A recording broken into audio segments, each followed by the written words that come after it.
Hi, welcome back to Rebecca's Travels. Today I'm going to be talking about hot or not, the country Malta. So let's jump right into it.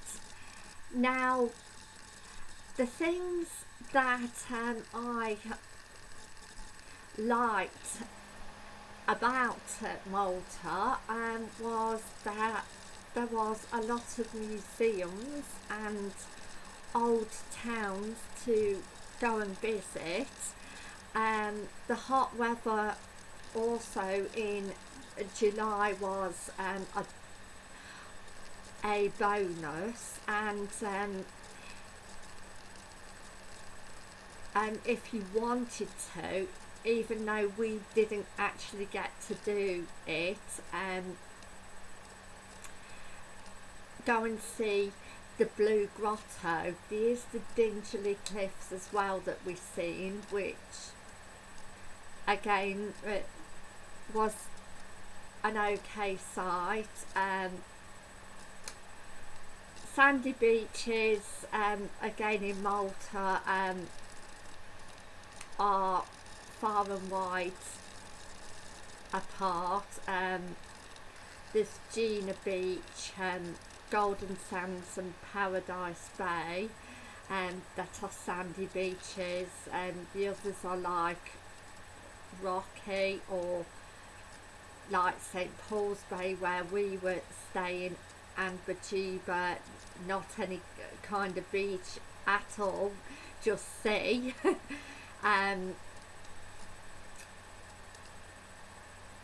When there was a sandy beach in Malta, again it was a very nice picturesque sandy beach,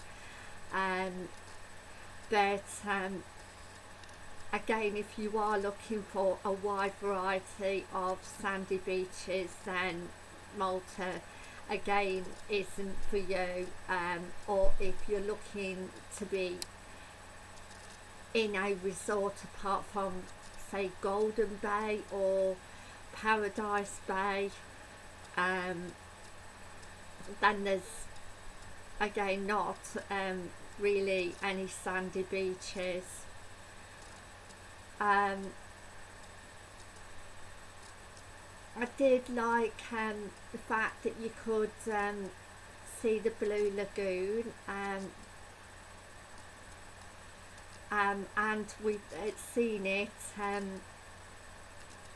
going from a ferry from Malta to Gozo Island, which is Malta's sister island. We also seen the island of Camino that has again very few inhabitants. Again,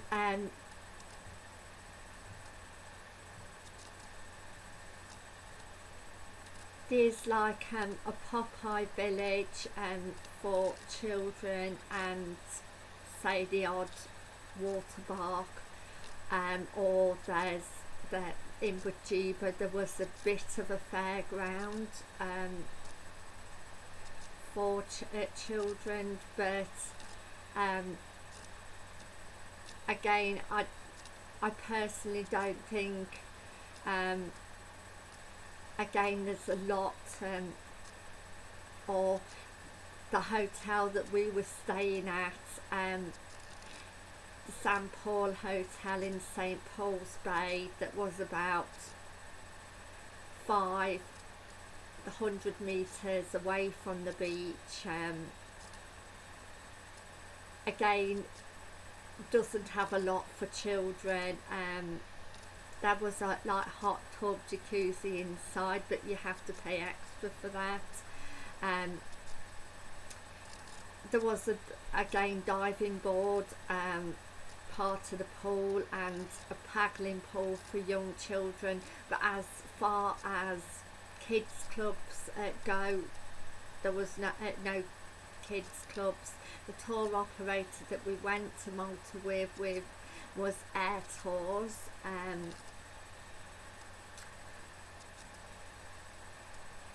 We went, we didn't get an Air Tours plane, we've flown from Birmingham International Airport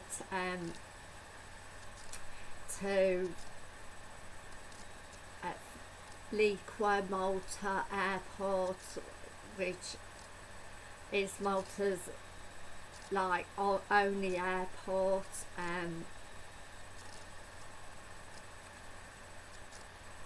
Again, the Grand Harbour at Valletta was nice to go and see, and I do recommend also Maltese markets, and they're fantastic to go and have a look at. I would recommend them. Again, if you're looking for a lively night out, then it's Paceville, St George, or St Julian's Bay. Again, other resorts where we've been to in Malta, such as Mosta and Medina, inland, were again all very quiet. Bajiba was a bit more lively with a fairground. There are bars, and plenty of bars and cafes and restaurants to visit. Again, if you're catering, and there are supermarkets, but it really depends where your accommodation is displayed in Malta, whether it's in the hills or whether it is on the beach or seafront, whatever. Again, there's some, I can remember there was some nice shops in Malta. You could get souvenir shops as well. As for transport, you can get local buses, and we hired a car. We did for 7 days. Again, car hire was cheap in Malta, even though there was a lot of potholes in the road. And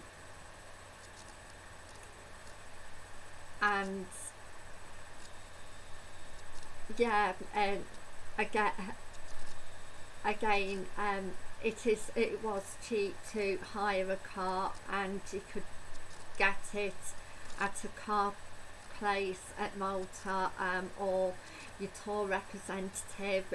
Again, your representative will give you also knowledge of the local area, and any trips that you want to pay extra to go on.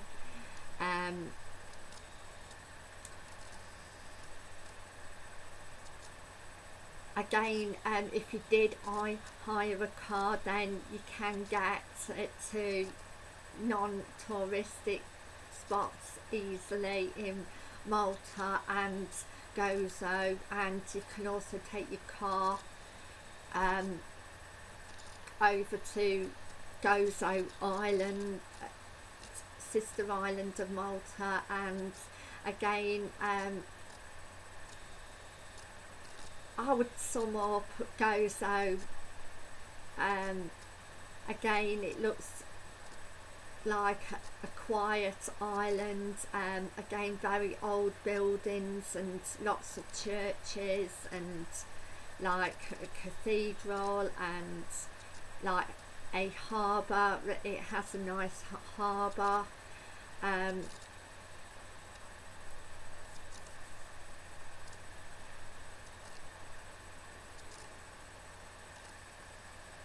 So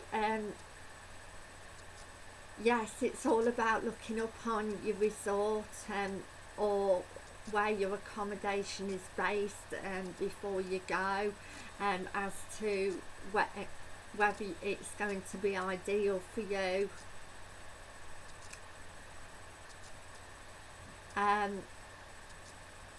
As for flights, we did have a morning flight from Birmingham, and that's why Dad chose Birmingham Airport instead of East Midlands, because of the flights times were so bad at East Midlands, so it paid that bit extra to go to Birmingham and, you know, get there and get back at better flight times.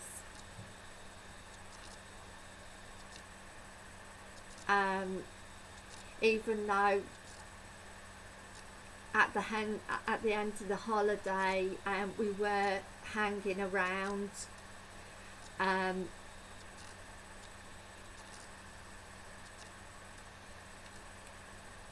basically, and we was put into moved out our room and put into like a different room. As for the meals in the St Paul Hotel, I personally didn't like them one bit. Again, there was only, from what I can remember, like one choice on the menu at night. We went half board. Again, I personally didn't like it, and it was like waiter service, so and there just wasn't the variety. Even though the St Paul Hotel was a 3-star hotel, we wasn't also told that we could upgrade our rooms to better rooms for, say, just a smaller amount per extra, like £10 extra. But nevertheless, we did have a room, however, and it was changed regularly, and we was facing the swimming pool on the second floor, and there was ground floor, first floor, second floor, third floor, so it's not a very tall hotel, or at least in the old part. The newer part did have a few more floors, 4 or 5 floors, where they upgraded rooms with televisions and all sorts in at the time. Again, it was just a very basic room. I again wouldn't recommend it, because we felt like literally sardines in a can, and I had a bed that, well, acted as a sofa. It was like I'm a brother, and it would just you could just pull it out, and my part of the bed, it just rocked from one side to another. Honestly, I personally think it's the worst hotel room really that I've been in, one of the worst at least. No,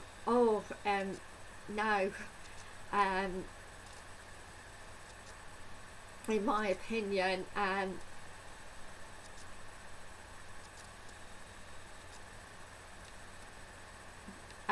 the bathroom was actually larger than it seemed larger than the bedroom, and yeah, again, we were just like sardines in a can, and, you know, not much room to move around.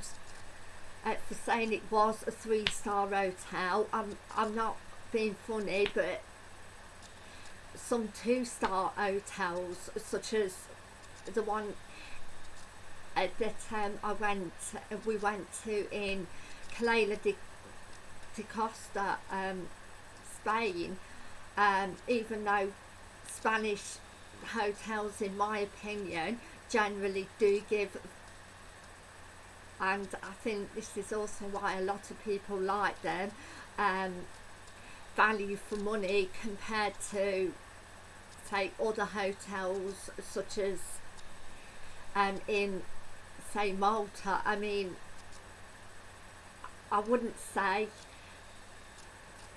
it was really very good value for money at top and bottom of it.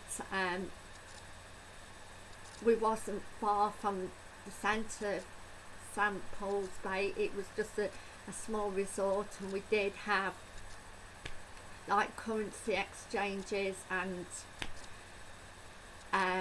banks, etc., and at like souvenir shops, bars, cafes, quiet bars, though again more family orientated than again lively bars and discos.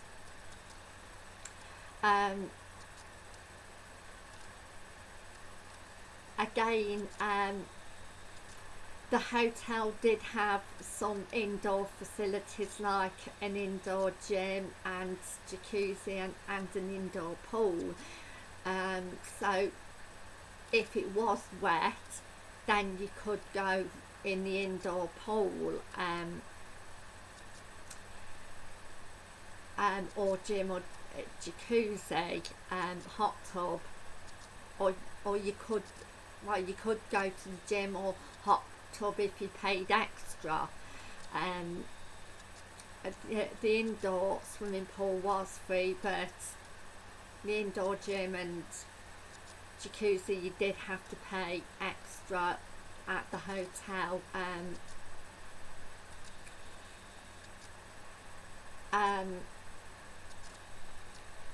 I personally would have included all of that in the price. As for entertainment,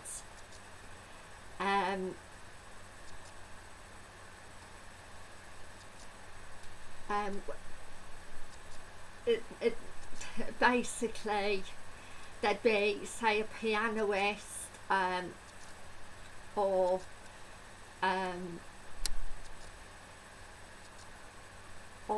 I don't know, on most nights a week, someone playing a piano, or a violin, or a musical instrument. Again, there was only a disco. We was there 14 days, and it must have been twice in the 14 days that we had a disco with like live music, that you could dance to,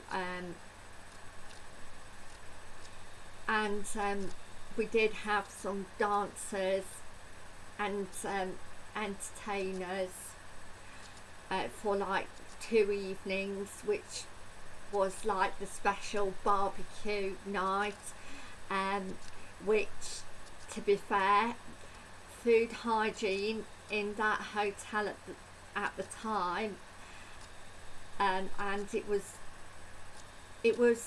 I must admit it was a long time ago, in 1995, but it was very poor, in my opinion, because they left all the meat and all the food in general, and fish and all sorts, basically outside, and it was still the blistering heat without it being covered up. And um, we decided not to have any of the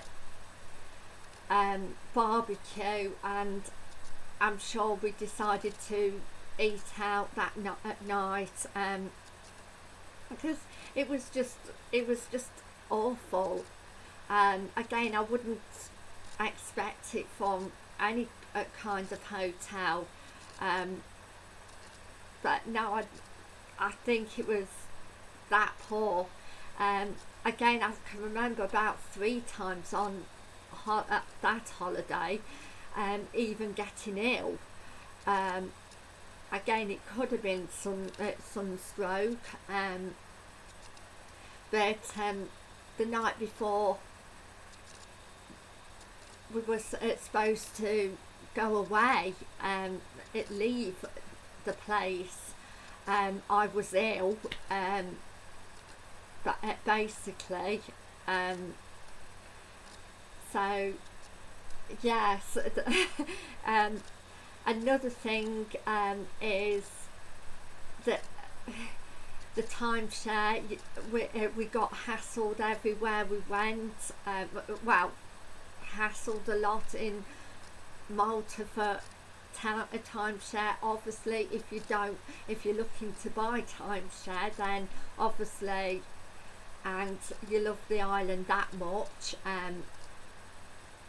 because again, Malta is not a very green island, not like Corfu in Greece. It's like basically barren rock and like mostly desert, and it's situated between Sicily, Libya and Tunisia,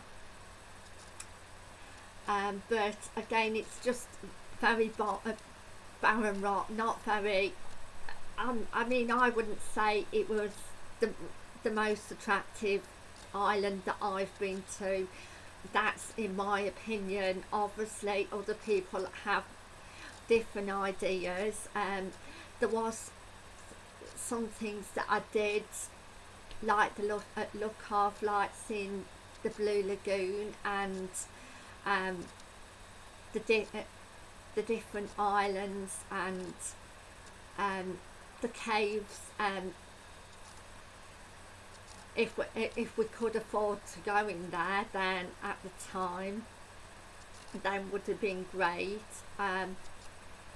But I would probably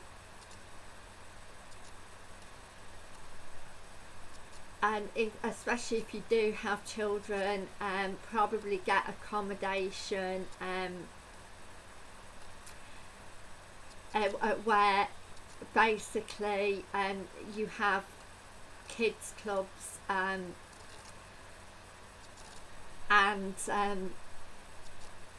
just general things like playgrounds in the hotel, especially for younger children, or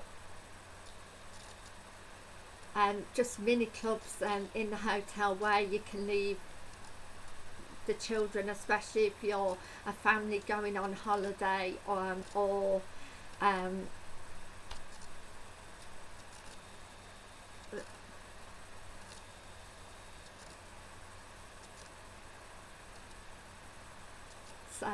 so yes,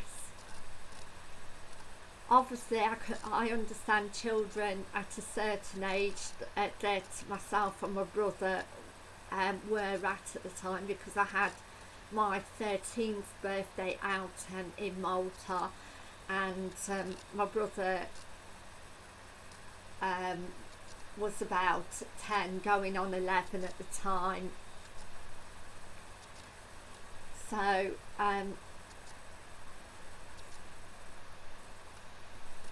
but again, as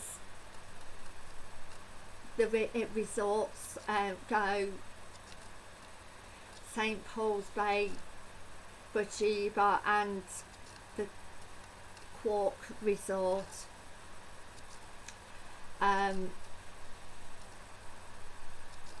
it didn't really have a lot to do. Again, it's all right if you like walking around churches, maybe seeing museums, but again, if you're into water sports, then it's again a no. You would have to go to another resort for that. They did, however, do if you are into bungee jumping. I can remember there was a bungee jumping thing at Bajiba, but again, not really an awful lot to do really. And as for the fairground at Bajiba, it was only a small fairground.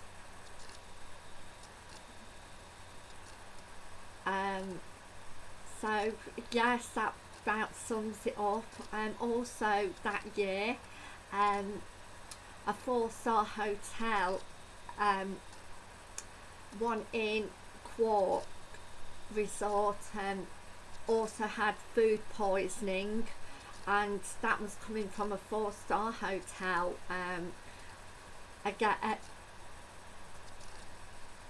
Again, they must have again left things undercover, or just generally in the blistering heat, or just generally poor hygiene.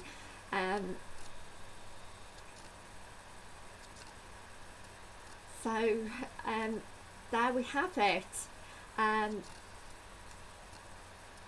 In my opinion, overall, I would, and in my opinion, I would give it a thumbs down. In my opinion, but that is just my opinion. Everybody else has a different opinion, especially if you like visiting museums, or say a lot of markets, even though I did enjoy the markets, especially at Valletta. I did, because there was a lot of people there at the market and selling a variety of products, but again,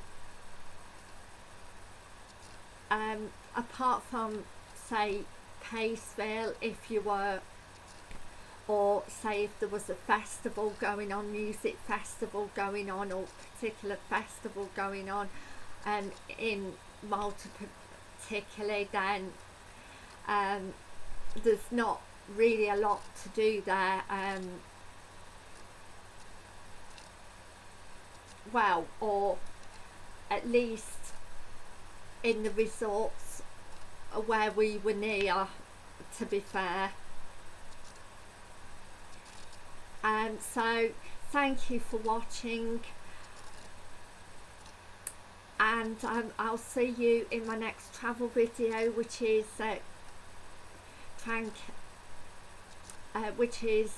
basically lesser known or unknown destinations, and that's going to be filmed tomorrow. So please like and subscribe if you haven't already done so, and click the notification bell and the subscribe button on the bottom half of the screen, and I'll see you tomorrow. You're all amazing, and thank you for watching. Bye for now.